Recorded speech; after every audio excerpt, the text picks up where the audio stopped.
हैं। अब उनके चरणों में जो ऐसा सूरज है जो स्व पर प्रकाश कर रहा है, और मानतुन स्वामी ने कहा कि वह तो सूरज ऐसा है जो गर्म होता है, ये तो बहुत शीतल है। और ऐसे शीतल सूरज के चरणों में आदित्य पूज्य परम पूज्य आदित्य सागर जी महाराज के चरणों में आप भी हाथ जोड़ लें और अपन सब निवेदन करें कि आप तो शंकाओं से परे हैं, लेकिन फिर भी हम सबके अनुग्रहार्थ यह शंका ज्ञान की गंगा में डुबकी लगा सकें, इसी भावना से आपके चरणों में की शंका करके हमें अनुग्रहित करें। पूज्य श्री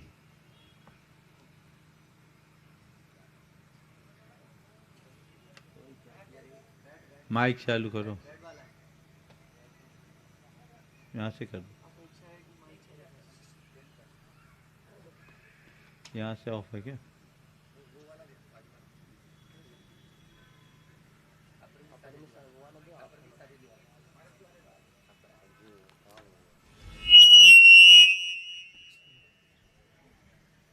ओम नमस्ते महाराज जी। परम पूज्य भावना योग प्रणेता मुनि श्री प्रमाण सागर जी महाराज के चरणों में कोटि कोटि नमोस्तु।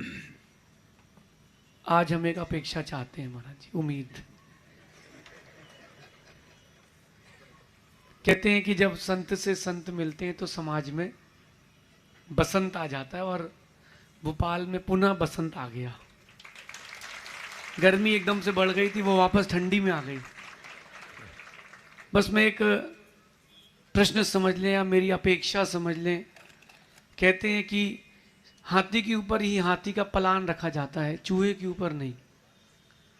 चूहे के ऊपर हाथी का पलान रखे तो वो चूहा दब के मर जाएगा। इस भारत की श्रमण संस्कृति में, खासकर दिगंबर जैन श्रमण संस्कृति में, एक आवश्यक अंग जो हजारों वर्षों से छूटा है। मैं चाहता हूं कि महाराज जी आपके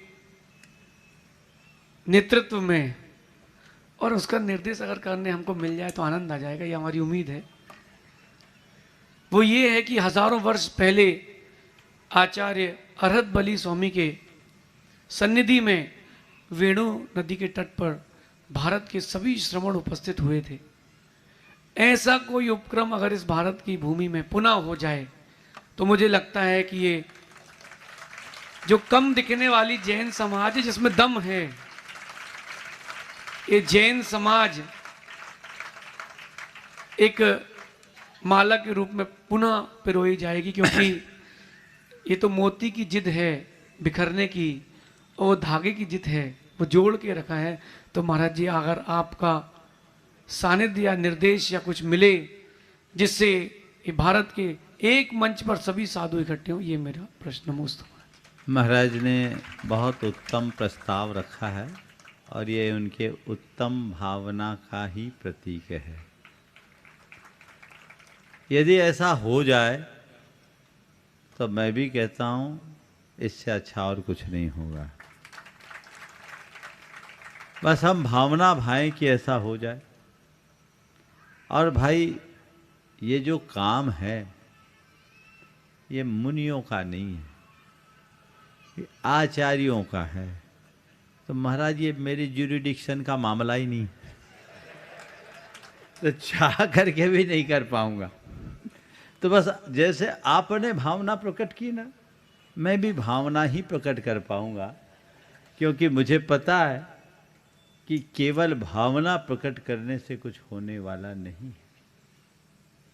समाज में जब तक समग्रता का भाव नहीं आएगा तब तक ऐसा कुछ नहीं हो पाएगा।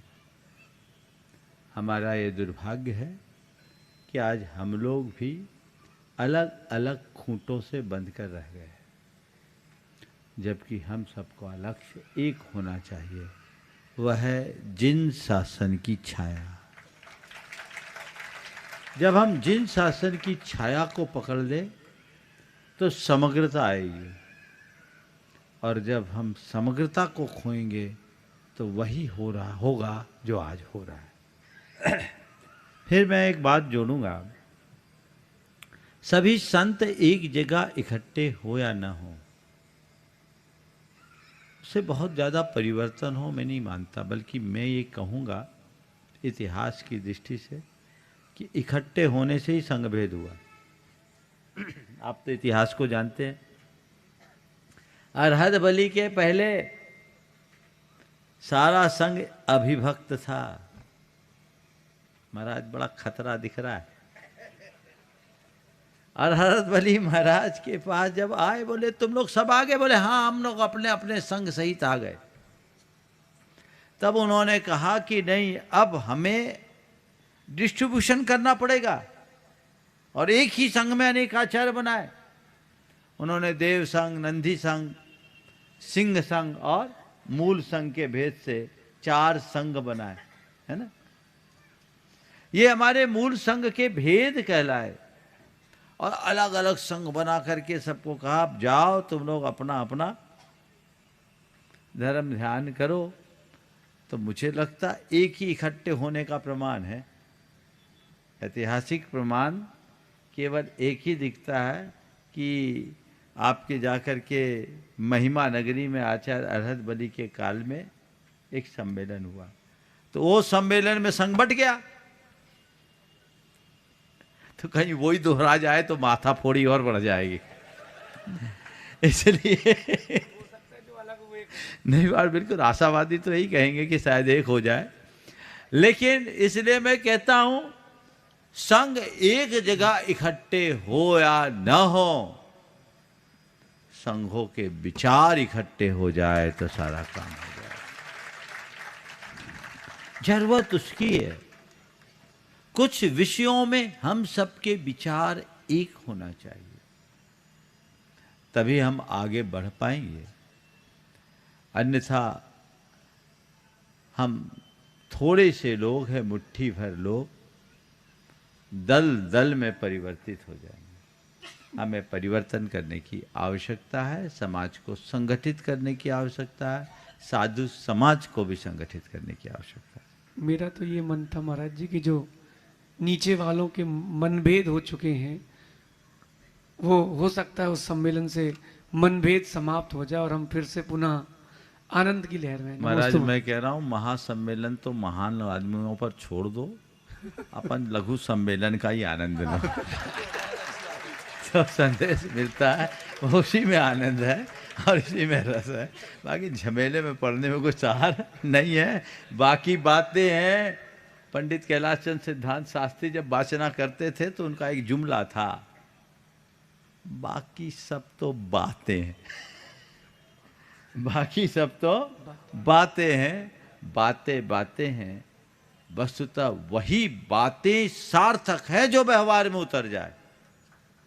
हम लोग छोटे छोटे लोग भी मिले तो मैं मानता हूँ छोटी छोटी नदियाँ ही महासागर का रूप लेती है।